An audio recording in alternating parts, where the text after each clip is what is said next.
Okay, so I'll go ahead and get started.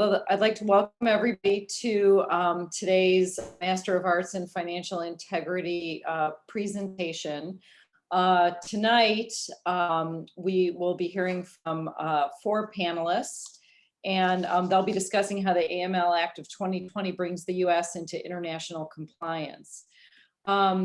The people who are going to be speaking at our seminar are Richard Gordon, who is the founder of the Master of Arts in Financial Integrity program and the director of the Financial Integrity Institute at Case Western Reserve University Law School.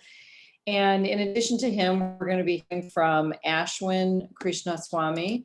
Ashwin is a technical intelligence officer at the Central Intelligence Agency, and we're very proud to say he's a graduate of the MAFI program. And I personally am delighted to see him speaking for us and enjoyed working with him on his capstone and other things. So Ashwin, welcome to our program. Our next speaker is Braddock Stevenson.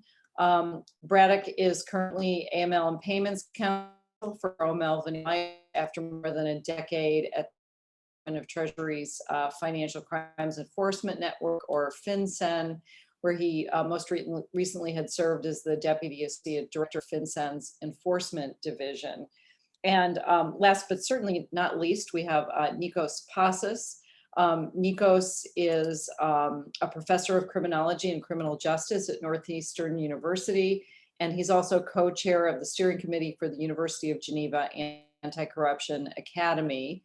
He's also a distinguished visiting fellow at the Institute for Advanced Studies and Law School at the University of Birmingham, visiting professor at Beijing Normal University Law School, and other things, but to save time, I will stop there.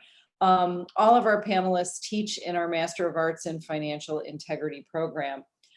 Just a few housekeeping items. You'll see there's a Q&A button on your Zoom link, and that is where you should submit any questions you have for the panelists. One of the questions we get very frequently is looking for the activity code for this event, which has been edited. And we will be putting that up towards the end of the webinar. So I'll put that up at about 5 minutes to the hour.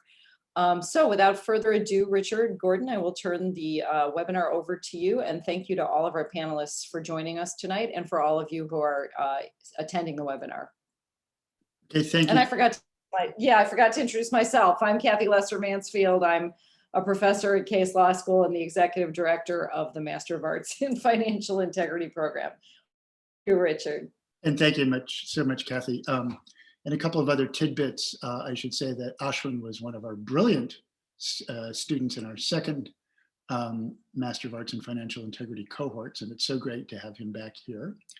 And Braddock, I think you were in the very first law school course offered in anti-money laundering, terrorism financing in the world at Case Western. And as I recall, you were first in your class in this course. It was the best course because it was the only one. I suppose you could call it the worst course too, but anyway, it was definitely a spectacular place for you to shine. And you went straight on to Fincen from there, which is extremely unusual. And you certainly shone at Fincen, so you did us all proud. And I have to say that Nikos Pasas, it was your idea to have a master's program. You got to give you credit, in addition to the fact that you speak more languages than I do, which I find slightly irritating. Is that we were waiting in line to go and visit was it the UK ambassador to Panama's? Panama City, right. And you said, and I think it was one of our students in our first cohort said, I really need to do a master's program in something that relates to money laundering. And there isn't one. And then the next day at the meeting of 130 experts in money laundering in Central America, Nico stood up and said, and Case Western Reserve is going to start a new Master of Arts program in anti-money laundering and terrorism financing, which was new to me, but was terrific. And then I called the then dean and said, that's terrific, we should go forward. So anything that's good we have to trace back to this program, to you, Nikos. And of course, anything that's bad goes back to you as well. So we just want to criticize you for that. So let's get started. I think, Ashwin, you're going to start first, but I just want to begin by saying, I never thought the Anti-Money Laundering Act was going to be enacted. It was a big surprise to me. And the fact that it was finally, some version of this had been floating around for a long time. And Ashwin, I think you actually were working on this when you were working on the Hill. And I had a lot of doubts that we were going to wind up with something that might look like a registry of beneficial owners. And we'll get to the specifics of that, but I was very surprised. And to think that it got stuck into the the National Defense Authorization Act, was vetoed by then President Trump. And the veto was overridden, pulling the AMLA into law. And I think that was quite an interesting, and for me anyway, quite unexpected event. So Ashwin, we'll start with you. Thank you, Richard. And good evening, everyone. So I'll try to keep my comments brief so we can get to some of the other experts in this field, Nikos and Braddock. First of all, I want to thank Case Western for having me here and the Master of Arts program, as it's known colloquially, MAFI. And I also want to thank Kathy, who is, as she's mentioned, the executive director of the program. And I'm glad I'm participating in our Thursday night lecture series. And also I want to thank Richard, who's a huge authority in this area of the topic that we're discussing tonight, specifically the AML Act, but more importantly, how its compliance is in accordance with the FATF standards. So that's an impressive area. And I'm glad Richard was one of the few people to teach me on this area, so I appreciate that. And so before I begin my comments, I also want to make a note that my views are expressed tonight from a personal capacity. So while I do work for the US government and specifically the Central Intelligence Agency, my topics on this discussion tonight are going to be coming from my own opinions and viewpoints, so I appreciate that. And as both Richard and Kathy mentioned, I am an alumnus from the second MAFI program. And as Richard mentioned, when I started the program in 2018, I was finishing up a congressional fellowship. So I was up on the Hill. And this is where I first started becoming familiar with the concept of the beneficial ownership provisions, the ultimate beneficial ownership legislation. And we can trace the historical context of this back to almost 2009. So this is when Senator Levin was looking at corporate tax havens. And if you're familiar with timelines, this is also just about the time just when Barack Obama was still serving in the Senate. He finished up his term and became president. So that's as far back from a historical standpoint, we can trace one of the pillars of the AML Act from in our discussions. And as Richard mentioned, one of the keynotes of the act is how it came into law. And I agree with Richard completely. The fact that you have a act that had to be incorporated into the National Defense Authorization Act in order to pass tells you just how tough it is to get into the conversation of being a law in the first place. So usually, if you're looking for bipartisan support, you're going to go through acts that both sides obviously agree upon. And one of the few ones is the National Defense Authorization Act. So as a vehicle, it becomes the normal opportunity of choice for legislation. And the fact that you've got both sides kind of agreeing on the AML conversation and beneficial ownership, you looked at that vehicle, the NDAA, as the opportunity to get something done. One of the other provisions that I found interesting also from my time in Case Western was a provision of looking at foreign financial records. And so one of the cases that we studied in the program is something I got to see while in work, and you get to see like the judicial history of it, which is the case involving 3 Chinese banks. The banks were holding Republic of North Korean funds. They were basically front companies holding the organizational resources on behalf of the DPRK and their nuclear activities.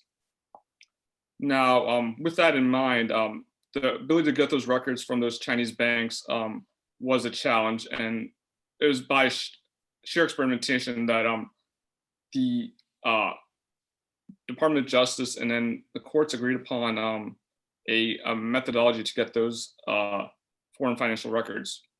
And by setting that precedent, you see how successful it is, because then it actually became a provision in the AML Act.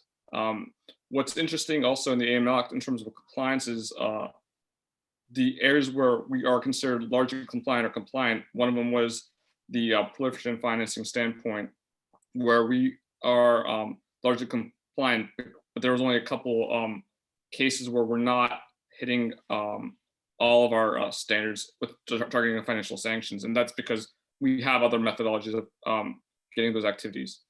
And so in the case of beneficial ownership, what's fascinating is also who is the opposition to getting some of those key components agreed upon, which is the ABA, the American Bar Association, or lawyers, because some of the provisions are against non-designated financial organizations. So that's one of the challenges that you'll see, but it's not unique to the US. You can see that in other countries as well.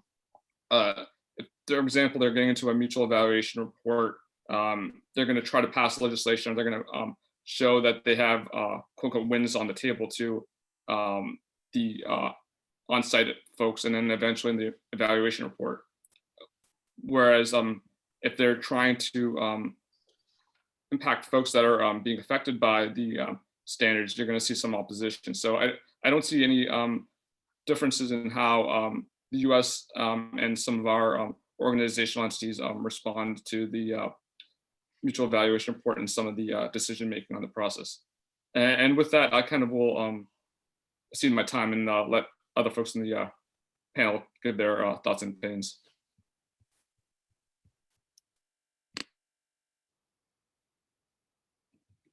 Nikos or Braddock? I think Braddock, you're down to go next if you're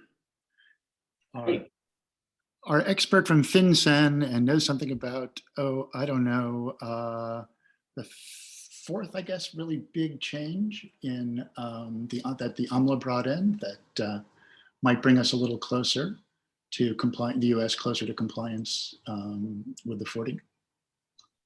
Yeah, and I think I want to start off on some of those comments, and I think that the AML Act was a long time in the making, and there was a lot of, I think, back and forth and involvement in both industry as well as FinCEN, federal banking agencies, other regulatory bodies, law enforcement, all in kind of putting this together. So I mean, I think that is, to Ashwin's point, some of the benefit of it taking so long is it did get to get really refined.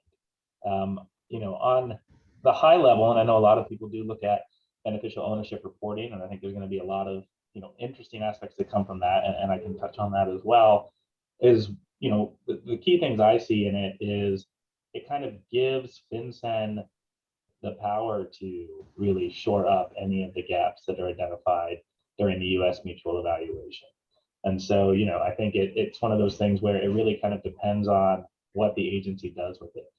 So, in particular, some of the sections that I'm looking at and that FinCEN has always kind of had some criticism on the international sphere, the US system has on the international sphere, is its coverage of more of the non-traditional financial institutions or the designated non-financial business persons.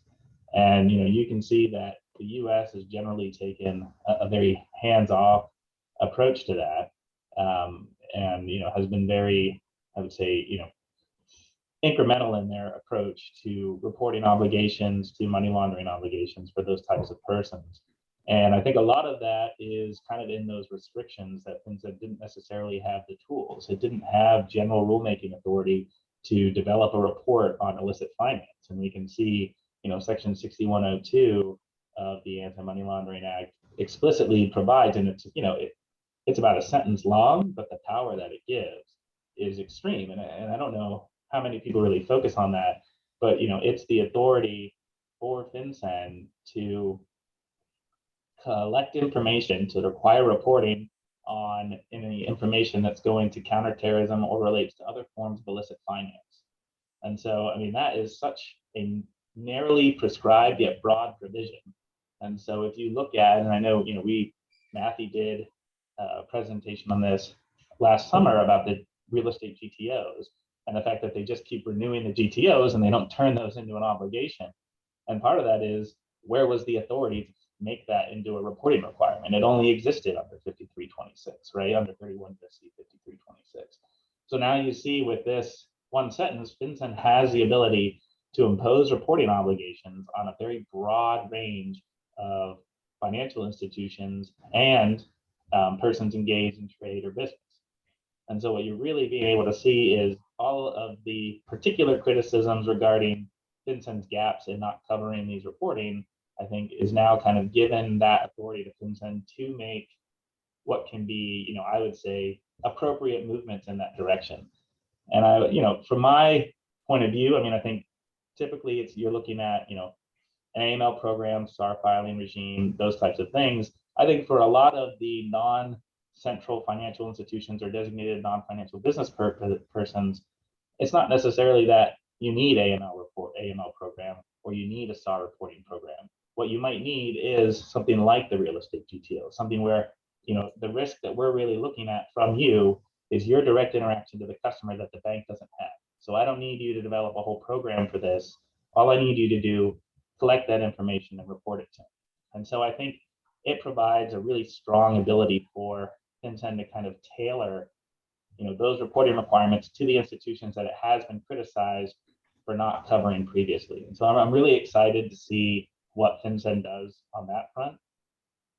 I think the other area where, I'm just going to butt in for a second. So sort of what we used to call knowing your customer's customer. So your customer should know certain things about their customers and not have a full AML program, but at least know certain things so that, something that you and the financial institution or the DNFBP wouldn't know, but your customer would be able to know it without going through the very expensive process of having a whole program. Exactly. And I think, building on that is, knowing the customer's customer, I think, is the third rail of regulation. And I recall being at Fincen, whenever, I would press about understanding the counterparty of your customer, I would get that response back, is there's no obligation in the US to know your customer's customer. And, Fincen, why are you pushing on this? And so, I think there's that general sense that there's not a general obligation. However, if there is something suspicious or if there is something high risk, then there is an expectation that you follow up.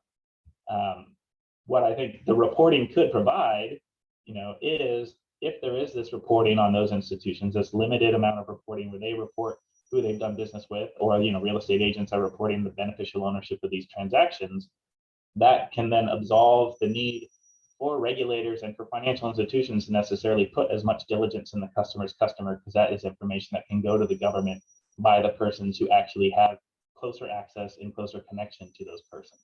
And so, I think there's a lot that can be done there that can, when I look at this rule, what I'm really seeing is effectiveness. And the other areas that you're seeing effectiveness is you are seeing, strengthening the amount of information sharing between the US government and financial institutions, public-private partnerships, strengthening Fincen's role in making sure that all the wheels are turning the same way. They can set national priorities. There's going to be, the law enforcement targeting center at Fincen that is going to have, individuals who can interact with different parts of government. There's going to be funding for liaisons, both international and domestic. So it's really kind of bringing everybody together to really, as a country, how do we attack, money laundering? How do we attack financial crime? And so I'm really, that effectiveness aspect can't get overlooked. And then the other thing I would highlight is the, with recommendation 40, and I think Fincen and the US has done strong with cooperations with foreign governments. But as we're seeing institutions operate in multiple spheres, and I think law enforcement is really strong at sharing information, what the AML Act and some other steps by Fincen is going to do is allow regulators in different countries to share information and have that sharing be protected. There's FOIA protections for sharing information with your partner regulators now that didn't exist previously. And so it could be subject to a FOIA request if Fincen were to share with another regulator. There's now protections in there to let these regulators work together. And that's very important when you're looking at, globally systemic important banks, global systemic important financial institutions that are operating under different regulators. And while the financial institution knows everything that's going on within its, well, not all the time, but hopefully everything that's going on within their business, the regulators don't know as well and aren't able to talk to each other. And there's, provisions in the AML Act that's going to increase that as well. And so that's going to increase the effectiveness. So, I think there's a lot that can be done with that. And I mean, I could continue on the beneficial ownership, or we could come back to that later, Richard. I mean, I know I want to get Nikos as well, and I'm sure we'll have a lot of time to talk about beneficial ownership during this.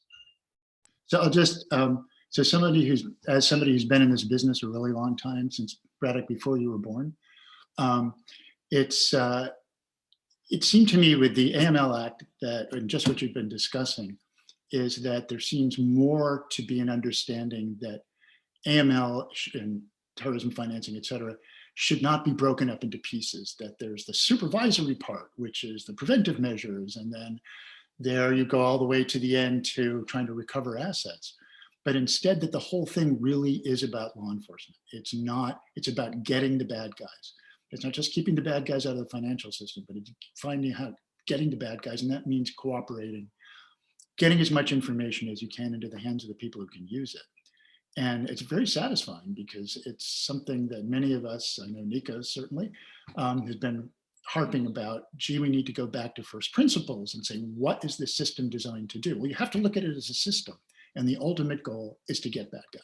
But anyway, that's just my view. But since I'm the moderator, I can say whatever I want. Well, thanks so much, Richard. And well, as teachers, we are supposed to be inspired by our students and inspire further actions. So Mafi, in fact, if we are to credit someone for the birth of this program, is also the British law enforcement agent in Panama who asked, where can I do a master's in AML CFT? And this is where the thought came, well, we're gonna make it. So then you can come and join us. She was in our first cohort. And she was. Definitely brought an interesting perspective to it, because every now and again she would post videos of her out in the jungle blowing watermelons away with automatic weapons, just in case you weren't quite sure what she was doing in the jungles of Panama and Colombia. But anyway. Right. So another thing that I was actually thanked by the drafters of the AMLA for inspiring was the provisions regarding the antiquities and arts dealers that are included in AMLA. And the inspiration came from the comments that I had made before Congress when I was testifying about trade-based money laundering and terrorism finance. And I mentioned that, it's we are used to look where there is light, but the money and the problems may be where there is no light, and maybe we should start turning on the lights here and there. But in any event, the one section that I would like to highlight and see if we can discuss more is section 6314 about the awards and protections for those who blow the whistle. So indeed, we started, to back up and go to the principles and the objectives, as Richard was saying.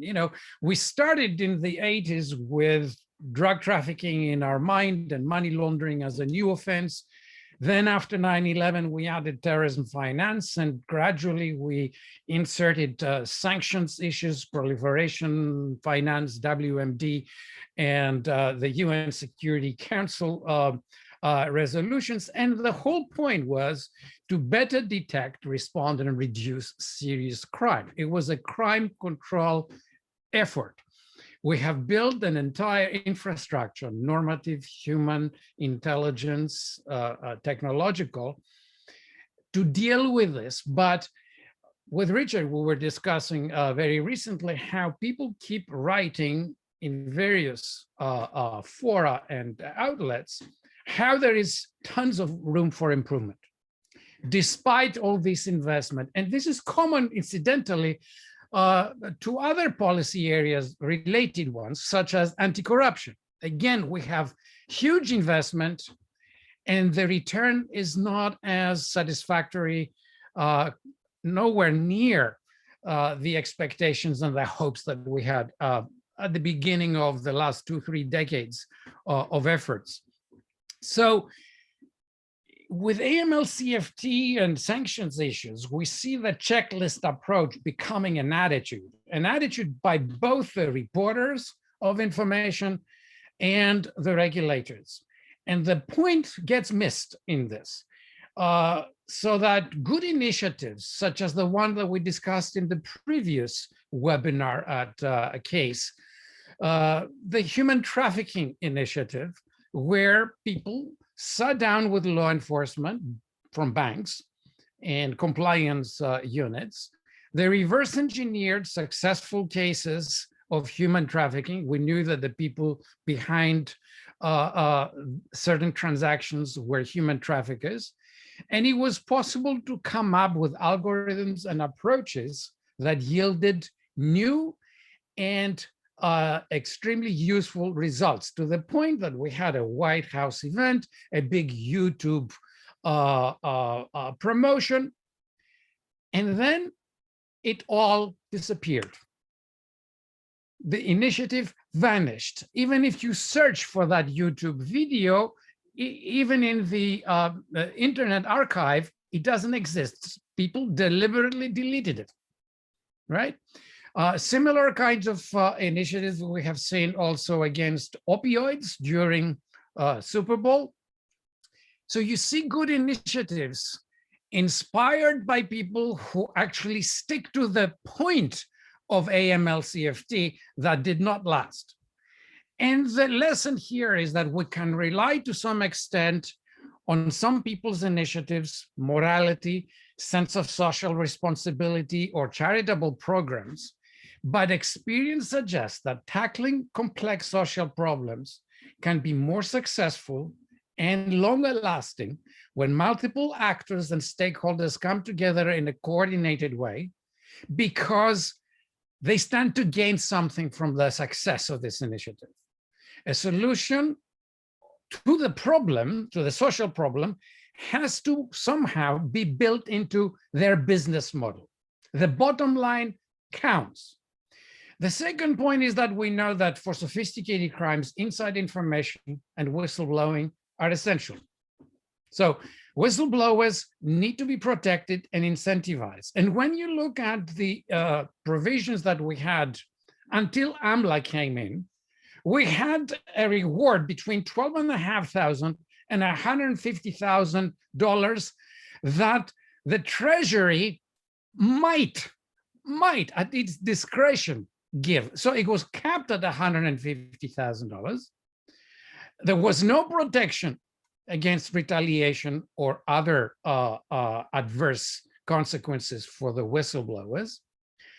And you would end up, in fact, with trouble both with your institution, industry, or even with the authorities, right? So what AMLA has done is expand the whistleblower awards and protections in section 6314, right? So now from the Treasury having discretion, it shall give an award, and the amount is up to 30% of the sanction. Forfeitures and things like this are left out, but whatever penalty, sanction, fine is imposed, if it is more than $1 million, then the informant can get up to 30% of that. And the potential amount, therefore, it's higher. The discretion is taken out, and the protection is stronger. I must caution here that for people who work in banks and FDIC sort of institutions, the retaliation protection actually does not apply, and it could be tricky. But the main point that I wanted to I wanted to point as an opportunity here is that here we can have the actual incentive for institutions and individuals inside these institutions to do the right thing, to fight serious crime through AML CFT sanction violation reporting, and at the same time benefit financial for it. In this respect, actually, AMLA comes and can be combined, comes together with the SEC awards. Again, we have 15 to 30% awards to informants for reporting possible securities law violations, right? So again, the information has to be original, something the SEC didn't know. The tip has to be provided voluntarily, and the whistleblower has to help with successful enforcement action that leads to sanctions over $1 million again.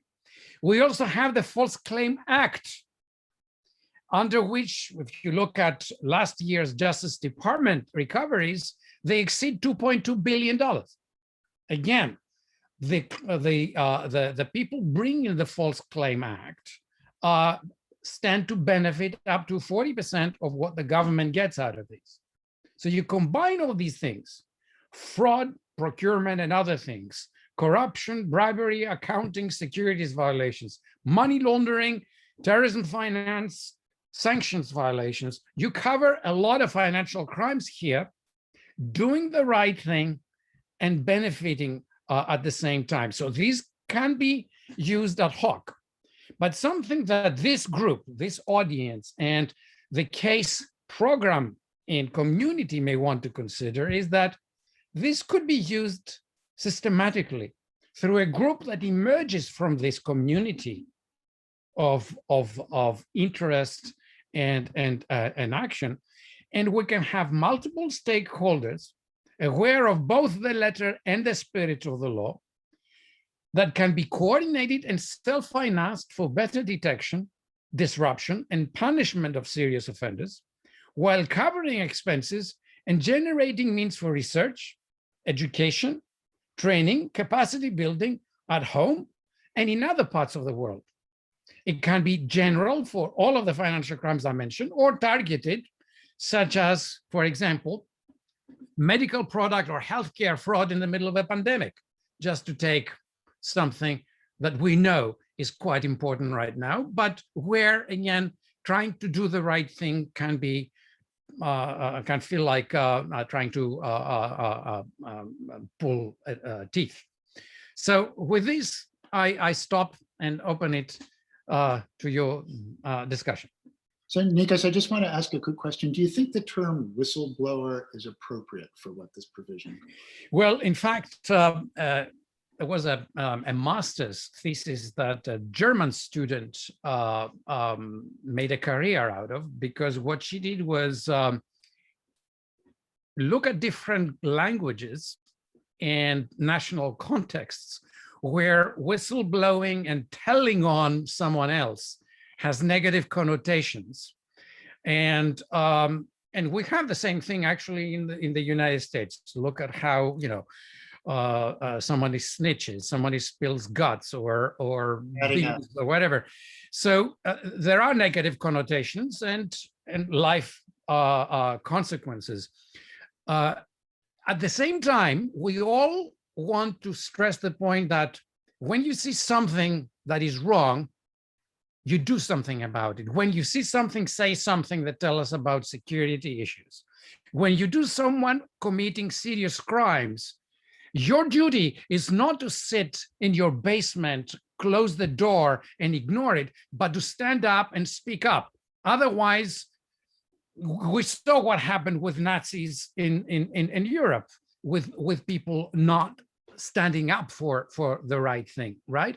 So the key is what kind of communication means are most effective in different contexts in order to convey the point of we need to do the right thing, we need to stand up for the right thing, and we need to be sheltered against any retaliation of that. Now, whistleblowing, you know, does have this kind of twin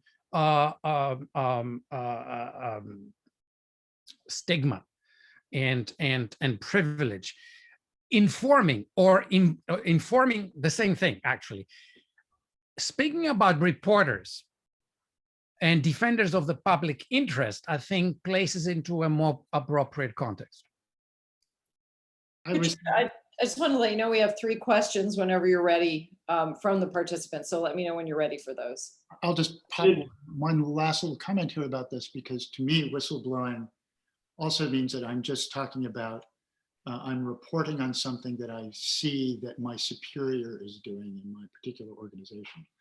Where to me, crime stopping or something like that, there might be a better term that doesn't relate directly. I'm going to get in trouble for doing this. As opposed Well, to just, doing something along the lines of fighting for integrity and accountability, because that is the whole point, stressing again what the purpose is, I think will get us against institutional corruption inside organizations, as well as the thing that we see with our clients or their partners. exactly. And I think a big part to, Nikos, to your point, and, what I hope happens is that there aren't any whistleblowing cases related to large institutions, because with this provision out there, the response from an institution, or the response from, if you are a financial institution or counsel of financial institutions, is they need to have very strong internal reporting mechanisms, anonymous reporting mechanisms, other types of mechanisms, so that when this comes up, because I believe it's part of the act that, you at least have to first alert, if it's a company thing, you have to at least alert within your company that you've seen this. You can't go directly, you had to at least start it within your company unless there was some fear of some type of reprisal. And so, companies need to get ahead of this and build these controls to make sure that there are these avenues that are open, and then that they have controls about how are they going to respond to it? How are they going to, make sure that they identify when these issues are brought up to them, they have proper ways of responding to it in a responsible way, so that it never gets to the point where there's a reward, or there's an informant, or there's a penalty.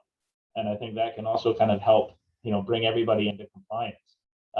Well, the additional thing here is, if it is a collective initiative, then you do not have the dilemma that if I chase the bad actors from my bank, they will go to the competition. If you have something that it becomes a kind of common fund, a non-profit kind of initiative that covers expenses and fuels the capacity building, educational research, and other kinds of things I'm talking about, then you can hit multiple birds with the same stone. I'd also argue that one of the benefits of what you guys have been discussing here is also, if you look at cases overseas. So for example, in the Netherlands, the 2 major banks there, ABN AMRO and ING, were investigated by the Dutch National Prosecution Service. And so when you read those reports and those case studies, they're very similar to what we see in our case reports here. It's almost because we've taught them how to look for stuff like lines of defense. We look for these weaknesses in the provisions and the AML authorities there. And so by looking for those common threads, sharing those common concepts, even on the whistleblowers, I anticipate, like you guys have been talking about, more increased scrutiny and increased conversations coming out of them, and more investigations, eventually more prosecutions. So Kathy, do you want to get to, I'll just note, Yes. I'll just note Sure. that I'm not sure how this brings the US any closer into compliance with the 40, but except overall more effectiveness, but not exactly sure. But anyway, Kathy, yes. So I've got 3 questions right now. One is a comment that from one of our current students, Michael Lane, which I'll read. Then one is about non-financial institutions and reporting requirements. And the third is about Fincen's ability to regulate beneficial ownership. So I'll start with Michael's comment. And his comment is, the AML 2020 is not just about law enforcement, but also about greater information sharing with other elements of the government. It takes an interagency village to protect the US and international financial systems. And so he was just looking for comments you had on that. And I think, Nikos, you spoke to that quite a bit already, but perhaps other, you guys have something else you'd like to add in that regard.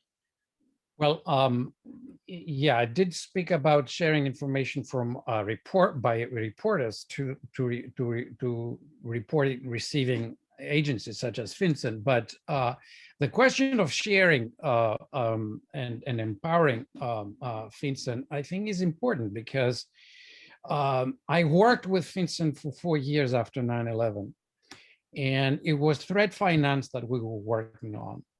And it was important to look at trade issues as well as informal financial flows, informal payment systems, and all the rest of it. There were all kinds of data that were scattered in different government departments, from commerce to customs to port authorities to Fincen. And there was the software in place that could put it all together with CMI, with all kinds of BSA data, as well as criminal records, reports of investigations, all kinds of stuff. And the problem that we had was that we could not get a proper use of this kind of synergy, this kind of capacity to integrate all these data to do that. There was some attempt to work on these things with respect to trade-related financial crimes, otherwise known as TBML, but it's not only money laundering, it's all kinds of financial crime. But unfortunately, the TTU worked for a number of years, but then there were all kinds of changes and different kinds of priorities. And again, the promise of integrating through technology all of this information for better investigative results did not go very far. So you may sometimes have legal impediments, blockage of the legal pathways that get in the way. What AMLA does is actually lift some of these obstacles and enables it. Whether it will be implemented in practice, we'll have to see it and how this actually gets implemented. So the proof is in the pudding. Let's find out. Are they going to do the studies that say, take a look at what antiquities and art dealers are doing? Take a look at different areas. I know that Fincen is engaged outside consultants to do a study on trade-based money laundering. I hope that these lessons are going to actually lead to a more collaborative approach. But we have seen what turf conflicts are like, and Ashwin and Braddock can speak to these from their own practices. Okay, thanks. The next question from Dennis Schwartz is, with new reporting requirements from non-financial institutions, how will those businesses be audited and what penalties will they face for non-compliance? Let me start out by saying Dennis is another brilliant student, and this time in the first MAFI cohort. And I think he decided that he wanted to learn so much more about the legal side, he decided to go to law school at Case Western. So. I'm happy to jump in there. And I think, with that particular question specific to those reports is, and again, I think this is the benefit of making a more targeted scalpel-like report for institutions, is the amount of data that exists. You would be able to use that to kind of help you risk assess who do you need to be targeting for your enforcement. For example, in the real estate context, there are significant numbers of databases that provide information when a property is sold or a property changes hands. And so if the government has access to that, they can then match up if a property is sold or changes hands, which is valued above a certain amount, and they can have that kind of just bounce against the BSA database for that report. They would be able to tell when there was not a report. And then they would be able to tell, which locations are they seeing more and more people aren't reporting the beneficial ownership information, or people aren't complying. And it's almost like smart regulation or smart supervision, where you don't have to randomly or go and look at everybody, but you do it on a risk basis based on use of data. I want to throw in, as somebody who started out as an international tax lawyer, and because of FIRPTA, the Foreign Investment in Real Property Tax Act, if you are not a US resident or citizen, you do not want to or never will hold property directly, real property. because you don't want to wind up paying basically withholding tax on any capital gains. So you always have the property held through a non-US company, typically an LLC located somewhere else. And you trade, when you sell the property, you don't sell the property, you sell the interest in the company that owns it, the non-resident company. So being able to get access to the beneficial ownership of that company tells you a lot, because the US tax system, starting back in the 1970s, set up something where, not for hiding integration purposes, but for tax reasons, no foreigner, as the current Prime Minister of the UK discovered, whoever wants to own property directly in the US or through a US corporation, always has to be a foreign one. So that also ties back into the good old beneficial owner issue, but not from the US perspective, but from being able to have access to beneficial ownership information from a non-US. That seems like a good segue to our question about and Fin will be using the beneficial ownership components of the new law to adequately identify stolen assets that are hidden by foreign officials in the United States. Do you think that the new law adequately provides Fincen with the tools necessary to pursue beneficial ownership currently hidden in trusts located in the United States, or I suppose in real property?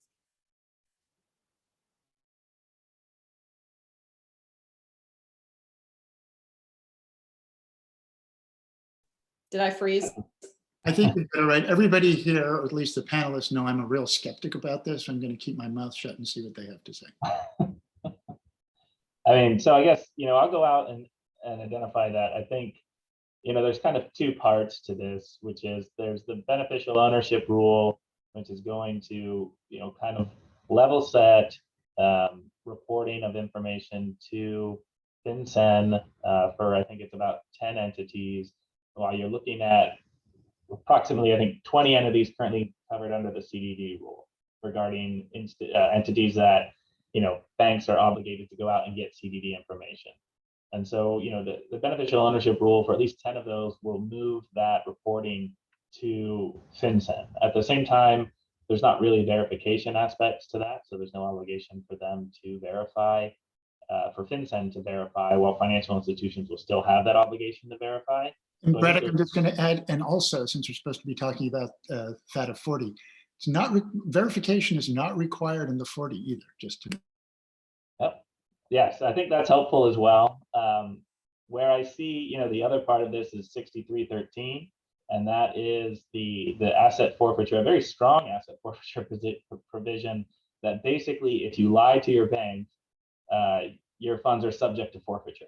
And so I think particular 6313, it have to be the source of some type of politically exposed person or something to do with corruption. And again, a PEP in the US is always foreign, never domestic.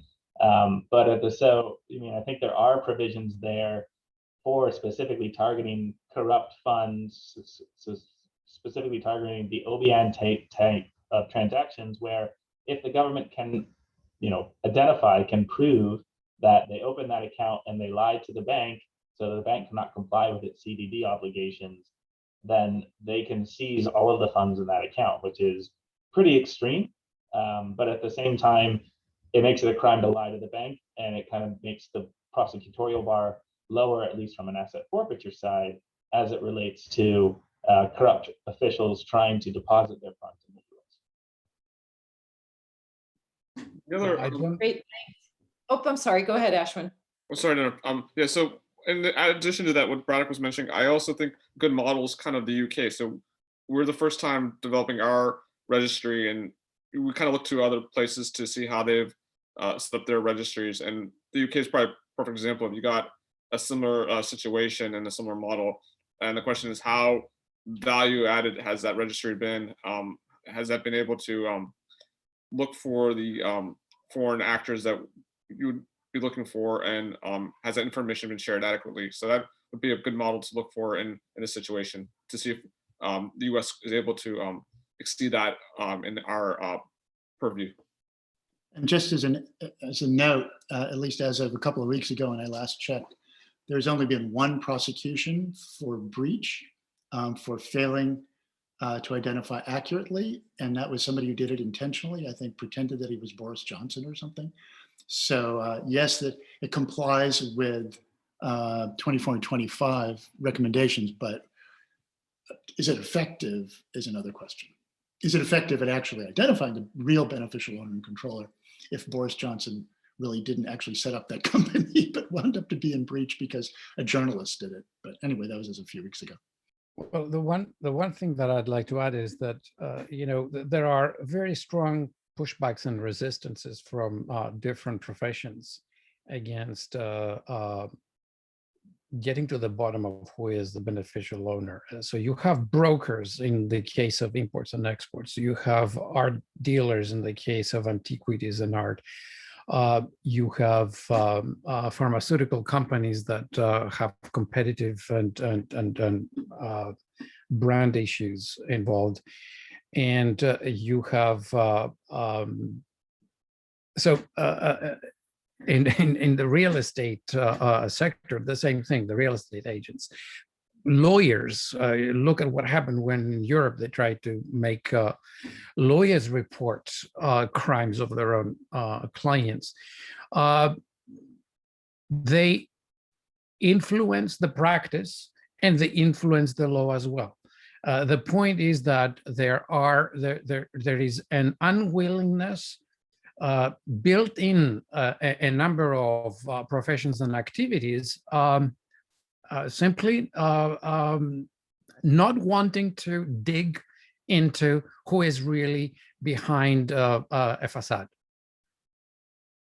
So that always gets in the way in practice. Well, and I think, I mean, and what I would kind of build at, maybe tee up Richard, and I did take the majority of my law school classes with Richard after I kind of fell in love with AML. What's something that we had worked together on back in when I was in law school, and in particular about, what is the utility of some of the beneficial ownership information when, criminals are tending to lie to the bank. They're not going to be upfront. I mean, that's what you're going to get. So I like the provision that makes it a crime to lie to the bank if it's corruption. I mean, I think that gets around it. But at the same time, other types of, a lot of what we looked at is a lot of typologies regarding corruption, and the transactions are suspicious on their face, even if you don't know who's doing it. I mean, it doesn't make sense. And so, I mean, for Richard, I mean, interesting in terms of hearing your perspective on the beneficial ownership aspects now that you've let us have our chance. I absolutely. So Braddock, you championed and actually kind of developed the idea of doing a study that then the World Bank took over. The Stolen Asset Recovery Initiative was kind of birthed out of this, and a lot of research. And I think ultimately what you just said is one of the keys, is that you shouldn't, the idea of requiring all the information on beneficial ownership, that basically 24 and 25 require under the recommendations, that's a lot of work going into something that really is not focused. When it's the other information you get around the particular instance, the particular case. So if you have Richard Gordon and his cat Alpha as being the co-owners of something that's getting millions of dollars from Bogota, probably somebody lied.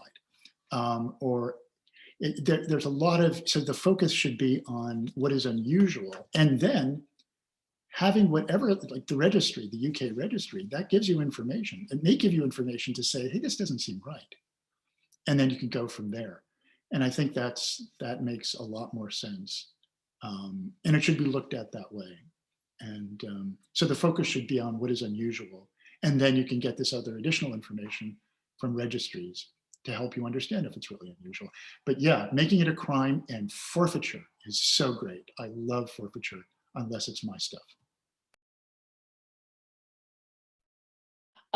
We have two questions that relate to whistleblowers. This might be our last question, but then we also have another question about Fincen in relation to state regulatory authorities.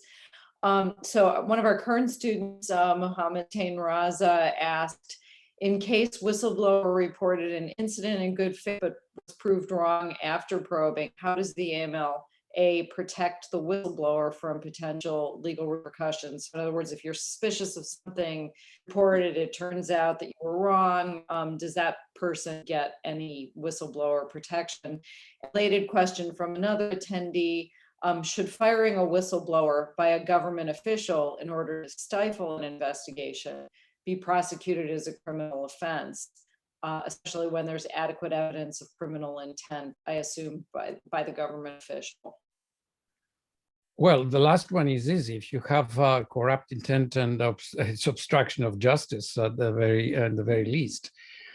So we do have the statutes about this, but with respect to the whistleblowers, according to AMLA, you don't have to disclose your identity until you ask for a reward and the Treasury asks who you are. So you can act through a representative and you report your suspicion and the basis on which you are suspicious.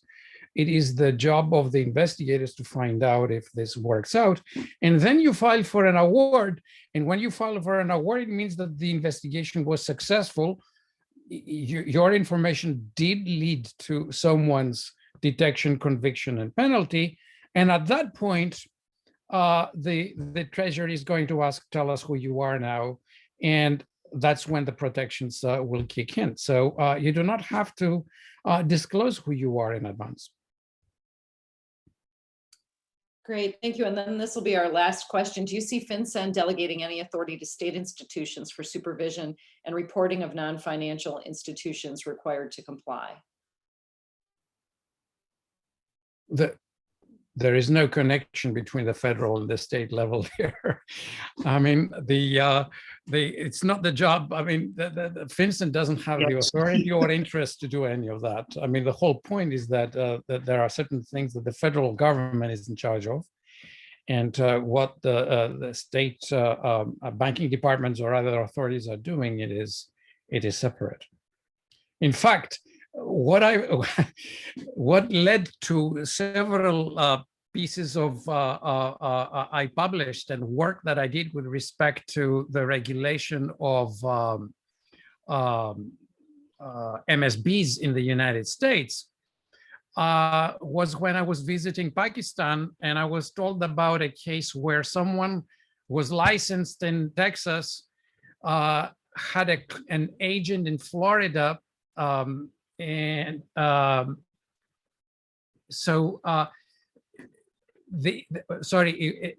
because of the agent in a different state, they had to get a license also from the Florida authorities. And the obligations were cumulative for bonds, for securities, for net worth, and for all the compliance costs that were together. People at that point, right after 9/11, didn't even know that the different states had these rules, and you didn't have to simply report yourself to Fincen, but you had to actually get licensed in every single state where you had a client, an agent, or an operation. So when I came back to the US after that visit and I asked Fincen, did you know about this? They said, no. I said, why? Well, these are state issues. So the state and the federal do not communicate. They're in entirely different worlds. So there are connections, of course, when you do not get licensed, it's a federal offense. When you are an MSB, you have to both get registration with Fincen and get licensed in the state where you operate, in the states where you operate, right?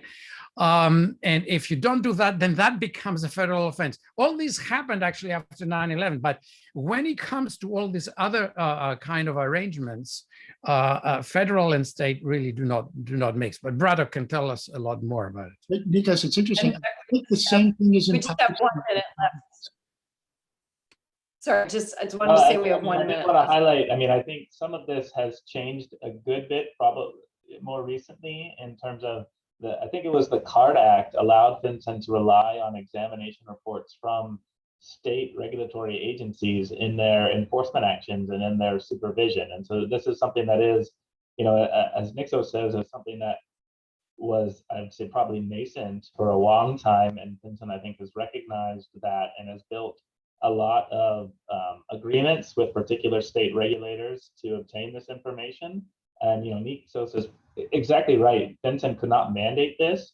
The only way that this would work is would have to be in an agreement and some type of partnership where, state examiners in a lot of ways, especially for NSBs or for non-bank financial institutions, they operate based on, when you get examined in that state, you have to pay for your examination. So, that's regulatory help burden there.